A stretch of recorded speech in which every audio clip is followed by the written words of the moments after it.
Hi, Niall. What would you like to say? I wanted to say what she said was ridiculous because how does changing a place of worship to make it more British looking, how is that going to make Muslims more tolerant in the UK? Because they're always going to be intolerant. That's not the problem. We don't have a problem with mosques. I personally... Sorry, Sanjay, sorry. Did you just say all Muslims are intolerant? Because that's not true, is it? Most are. Based on what research you've done? Based on numerous research, I think most of them want Sharia in this country. They hardly... What, for themselves? Yeah, for themselves, for this country. Well, how's that intolerant? And you don't have... I've never seen any research that said most Muslims want Sharia for all of us, including non-Muslims. There's quite a lot. Okay, let's get away from your just dislike of Muslims and into this idea. Why do you think it's so ridiculous? What she's talking about is having a conversation, and not just about mosques, about gurdwaras and temples, about whether they are in keeping with perhaps English architectural traditions, but also whether they are actually serving the community in a way that the community really needs them to in the 21st century. When you say English architectural places, mosques, temples, and gurdwaras and things like that, they can't be changed because that's what they are. They are a part of England, and India has done a lot for the British Army, so it's we're a part of England anyway.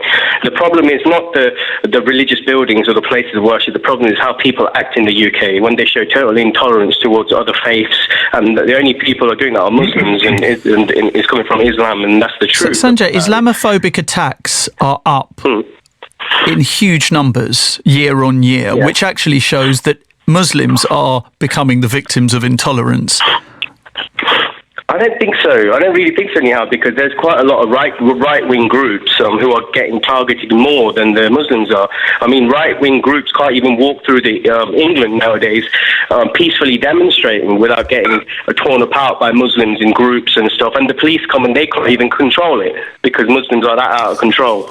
Muslims are that out of control. I'm not quite sure what country you're living in, Sanjay. I'm living in the United Kingdom, England. I'm English. I'm proud English. We must be living in two different countries. I'm proud of my right-wing groups who want to defend our country. I'm proud of them. Yeah, am I allowed to say that? I'm proud of them. I'm nothing but proud of the EDL. I'm proud of Britain First. I'm proud of them all. To protect our country from being Islamized. Yes, I'm happy. I've never been more happy. Because the problem was never that I hate Muslims. The problem was that we never hate Muslims. The problem is they're showing so much intolerance that it's always reactions. These right-wing groups are all reactions to what they... We're not having a conversation about Britain First and EDL. We're talking about mosques. So as far as you're concerned, Sanjay, there shouldn't be any more mosques being built. Is that your... I don't wish to put words in your mouth, but I'm just extrapolating from your attitude towards Muslims that that's perhaps your attitude. Please tell me if I'm wrong. Yeah, until they become more tolerant, why add to a problem?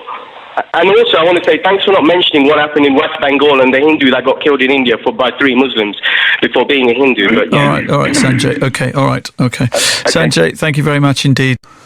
I mean, you're more than welcome to complain about this show, but feel free for me to be equally robust in challenging your thoughts.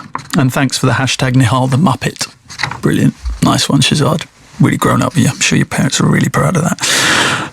Your male caller that was just screaming. Oh, by the way, I did say someone the moron. I think listen, man, I'll come out swinging. Bring it on. That's what we're here for. Now, Nihal, your male caller that was just screaming on the phone, he does know that Britain First and EDL want rid of all people of ethnic majority origin and not just targeting Muslims. I'm not sure that's strictly true. Maybe some of them. Oh, yeah. Sorry also as well for having a go at Sanjay, who was clearly anti-Muslim. They want Bertien to go back... Britain, sorry, not Bertien. I thought they were talking about John Burt, who used to run the BBC. Britain, there's a typo there, to go back to being white. As an Indian and a proud British, as he stated himself, he should do his research before making comments like, I support them on national radio. It makes you look like a fool. As for his comments regarding Muslims want Sharia law in this country, this is utter rubbish. Majority of Muslims don't want this and are more than happy to live in this country. Please don't speak on my behalf as a Muslim again, says Shazia about Sanjay, who called in. Abbas has said, I'd like to invite Sanjay for a coffee or drink or whatever and sit down and discuss his frustrations. It'd be nice to hear his concerns. I think we've heard his concerns, Abbas, many times. And hopefully he can understand that most Muslims are not what he thinks we are. It's a minority. You didn't frankly have the balls to put country before party.